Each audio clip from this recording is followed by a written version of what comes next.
안녕하세요. 네, 지퍼노모입니다. 자, 이제 곧 있으면 이제 마늘 수확을 합니다. 자, 그래서 요 마늘 수확 전에 여러분들이 주의할 사항에 대해서 제가 한 3가지 정도를 말씀을 드릴 건데, 뭐 농사 짓는 사람들은 다 아는 얘기고, 또 텃밭을 하시고 또 처음 이제 마늘 농사 짓는 분들한테 도움을 드리기 위해서 제가 설명을 드리도록 하겠습니다. 자, 여기 보시면은 요건 이제 저희 이제 한지역 이제 의성 육종 마늘인데요. 지금 아마 난지역 마늘 같은 경우에는 아마 5월 말쯤에 아마 수확이 들어갔을 거예요. 뒤에서 마늘 굴빵하게 나오는 거 있죠. 그거 이제 마늘이 수확이 갔을 거고, 저희는 아마 6월 한 13일에서 한 15일경 해서 6월 초쯤, 초중순에 이제 저희가 마늘을 이제 수확을 할 예정입니다. 자, 그러면은 첫 번째로 가장 요 시기에 좀 주의해야 될 게 뭐냐면은, 우리가 요 시기 때 가장 많이 실수를 하는 게, 마늘이 덜 자랐다고 여기에다가 비료를 주시는 분들이 계세요. 그래서 복합 비료라든지 NK 비료를 늦게 주시면은 안 됩니다. 자, 늦게 주시게 되면은 이 시기 때 마늘이 구가 형성이 되고 쪽수도 지금 많이 나눠졌잖아요. 그죠? 이대 지금 두 번째 비대기가 들어갔고 하기 때문에 지금 이 시기에는 영양분을 공급을 쫙 받아서 얘네가 지금 막 굵어지고 이런 시기인데, 물거름을 1차, 2차, 많게는 3차까지 주는데 보통 2차 주고는 마늘을 보통 끝내요.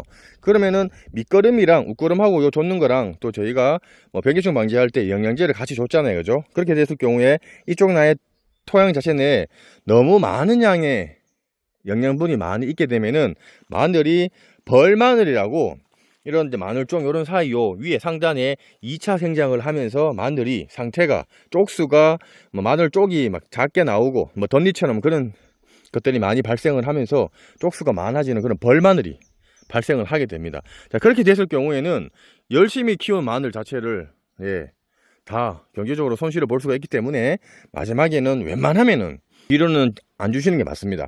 진짜 농사를 만약에 진짜 못 지은 데 같은 경우에는 그 비료를 줘도 되는데, 그런 것 같은 경우에는 상당히 그런 경우가 상당히 적기 때문에 그 점을 좀 참고해 주시면은 좋을 것 같아요. 자, 그리고 두 번째 가장 중요한 건 여러분 바로 물 관리입니다. 물 관리를 하기 위해서 정말 중요해요. 농작물은 수확 전에 물 관리를 정말 잘해야 돼요. 이게 물 관리를 너무 잘 안 해주게 되면은 이 물은 토양 내에 수분 함량이 어느 정도에 따라서 토양에 있는 에너지를, 영양을 잘 뿌리를 통해서 흡수할 수 있도록 도와주는 역할을 해주기 때문에 요 시기 때 가뭄이 들게 되면은 여러분들 이 마늘 자체도 또 벌마늘이 발생을 해요. 그래서 논마늘 같은 경우에는 논마늘이다 보니까 거기 수분을 좀 더 가지고 있다 보니까 무름병에 취약을 하지만 그래도 가뭄에는 조금 더 오래 버틸 수가 있어요. 근데 저희같이 이렇게 밤마늘 같은 경우에는 비가 왔을 경우에 물을 흡수하고 잘 배수가 잘 되다 보니까 저희가 물 관리를 충분히 지금 잘 해주고 있습니다. 그래서 올해 같은 경우에는 그래도 비가 자주 왔기 때문에 밤마늘을 하시는 분들은 아마 크게 피해는 보지 않았을 것 같은데, 그런 분들은 만약에 수분기가 많거나 또 지열, 이게 날씨가 너무 뜨거워지면은 비닐 속에 있던 마늘들도 피해를 보는 경우들이 발생을 합니다. 그래서 저희는 요 비닐을 나중에 수확을 하면 이제 저희가 이걸 걷어야 되거든요. 그러면은 이렇게 하나, 둘, 세 줄로 가서 저희가 그 미는 기기가 있어요. 농기구가 있는데, 그렇게 해서 등분은 한 등분, 두 등분, 세 등분, 네 등분 해서 이렇게 지금 보시다시피 이런 식으로 쭉 나가죠. 그죠? 이렇게 해 놓으면은 비가 왔을 때 비도 잘 흡수가 잘 토양으로 잘 들어가고, 그리고 통풍도 잘 되고, 수확 전이다 보니까, 그리고 이제 우리가 이제 이런 수분 조절을 할 수가 있기 때문에 혹시라도 여러분들도 수확 전에 만약에 논에 좀 질고 이제 비가 이제 물기 많은 데 같은 경우에는 이렇게 등분으로 이제 미리 이렇게 비닐을 조금 째 놓으면은 수분 관리를 잘 하실 수가 있으니까 요점 좀 참고를 해 주시면은 도움이 되실 것 같습니다. 자, 그리고 이제 세 번째는 뭐냐면은 바로 여러분들이 이게 마늘이 지금 광합성을 통해서 우리가 마늘종을 제거해 주잖아요. 그죠? 그러면 이 꽃을 피우고 열매를 맺기 위해서 에너지를 마늘종으로 쓰던 것들을 잘라줬기 때문에 그 에너지가 이제 뿌리 쪽으로 저장이 되면서 마늘이 더욱더 좀 더 굵어지고 단단해지고 저장성이 우수하게 됩니다. 자, 이렇게 마늘이 지금 구가 이렇게 지금 형성이 되면서 이제 지금 굵어지는 이런 단계인데, 요 시기 때도 여러분들이 전반적으로 요런 잎이라든지 줄기, 그리고 이쪽에 또 병이 또 발생을 할 수가 있어요. 그래서 늦게까지라도 여러분들이 이 마늘에 끝마른병, 탄저병, 무름병약하고 살충, 살균을 충분히 잘 해주셔야 돼요. 자, 왜 그러냐면은 앞에도 말씀드렸다시피 수확 전까지 이 지금 위에 때가 너무 이게 싱싱해도 문제지만은 어느 정도 강합성을 하면서 지금 아직 한 10일에서 한 15일 정도 뒤에 이제 수확을 해야 되는 마늘이다 보니까 광합성을 하면서 이 뿌리 쪽으로 영양 공급을 꾸준히 해줘야 되는데, 나중에 늦게 이제 곧 있으면 이제 수확을 한다고 이 잎들이 뭐 끝마늘병이 발생을 한다거나 탄저병이 발생을 하게 되면은 마늘들이 광합성을 하는데 문제가 발생을 하고, 그리고 나중에 이 지금 지상부가 많이 죽게 되면은 말라서 이제 거의 없게 되면은 마늘을 저장해서 걸 때 이 위에 대가 없다 보니까 마늘 말리는데도 문제가 발생을 합니다. 그렇기 때문에 여러분들이 병해충 방지에는 기본적으로 끝까지 수확 전까지 여러분들이 요거를 해주세요. 그래서 저희는 여기에 이제 살충하고 살균하고, 그리고 그나마 조금 더 이제 얘네들이 이제 수확 전이다 보니까 칼슘이랑 아미노산제를 같이 해갖고 여기다가 쭉 주고 있습니다. 그렇게 해서 마지막까지 이거를 소홀하게 되면은 농사는 처음부터 끝까지가 정말 중요합니다. 그래서 병해충 방지는 정말 잘 해주셔야 된다는 점 꼭 하시면 좋을 것 같습니다.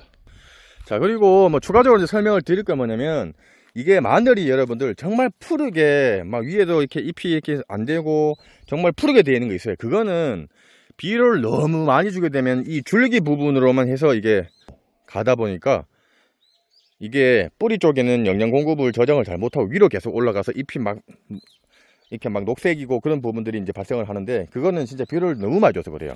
그래서 그렇게 하시면은 나중에 수확 시기에 뿌리는 굵지 않고 이 대만 굵어지는 경우들이 발생을 하니까 그 점 참고해 주시고, 그리고 마늘이 원래는 병해에 정말 약합니다. 그래서 이렇게 잎이 마르고 줄기에 뭐 무슨 녹병도 발생하고 마지막에 되면은 이 상단 부분이 이렇게 많이 축 처지면서는 병들이 많이 발생을 합니다. 자, 이런 것들은 텃밭을 처음 하시는 분들이라든지 마늘을 또 처음 하시는 분들은 아이고 이거 뭐 큰일 난 거 아니라고 생각하시는데, 생각 외로 마늘은 이렇게 병이 많이 발생을 합니다. 이제 수확 때가 되면은. 그래서 이런 거에 대해서는 너무 걱정을 하지 마시고 수확 때 이렇게 하시면은 되니까 참고를 해주시면은 좋을 것 같아요. 원래 농사가 이런 품종들 개량을 많이 했는 마늘 같은 경우에는 그래도 잘 버티지만은, 특히나 저희 의성 육종 마늘 같은 경우에는 품종 개량이 많이 되지 않은 그런 토종 마늘이다 보니까 마늘 자체가 병해에도 조금 취약한 부분들이 있습니다. 그런 만큼 농사 짓는데 조금 힘든 부분들이 있어요. 그래서 요즘 지역적으로 뭐 한지형이든 난지형이든 홍산 마늘, 그건 이제 한지형 난지형 다 되죠. 그리고 이제 의성 같은 경우에도 이제 토종 마늘이 워낙 이제 뭐 사이즈도 잘 안 나오고 병해에 취약하다 보니까 보통 이제 난지형 마늘인 대서 마늘을 스페인산 품종 마늘을 많이 하는 경우가 지금 그런 상황입니다. 앞으로도 아마 의성 마늘을 지키기가 참 쉽지 않을 것 같습니다. 그런 만큼 뭐 저희도 저희 할아버지 때부터 가져온 씨를 가지고 하고 있다 보니까 잘 해서 유지를 할 수 있도록 그렇게 하도록 하겠습니다. 자, 하여튼 뭐 여러분들 이제 수확 전이다 보니까 많이 이제 힘든 시기일 거예요. 또 꼭 한창 수확 시기가 되면은 아마 또 뭐 비가 뭐 엄청 온다거나 뭐 이런 또 그럴 거예요. 그래서 날씨를 꼭 보시고 수확철 딱 맞춰 갖고, 이것도 만약에 이거 다 밀어놓고 마늘 밀어놓고 또 비가 와보면은 마늘이 또 그걸 수확을 못하게 되면 또 마늘이 벌마늘이 발생을 합니다. 그래서 날씨 잘 보시고 또 수확 시기에 비 오는 거 잘 확인하시고 수확을 하시면 좋을 것 같습니다. 자, 보시면서 궁금한 사항 있으면은 댓글 남겨놓으시면 제가 상세하게 설명을 해드릴 거고요. 조금이나마 도움이 됐으면 저희 지포농부 구독하기, 좋아요 공짜고 무료입니다. 네, 구독하기, 좋아요 부탁드리겠습니다. 감사합니다.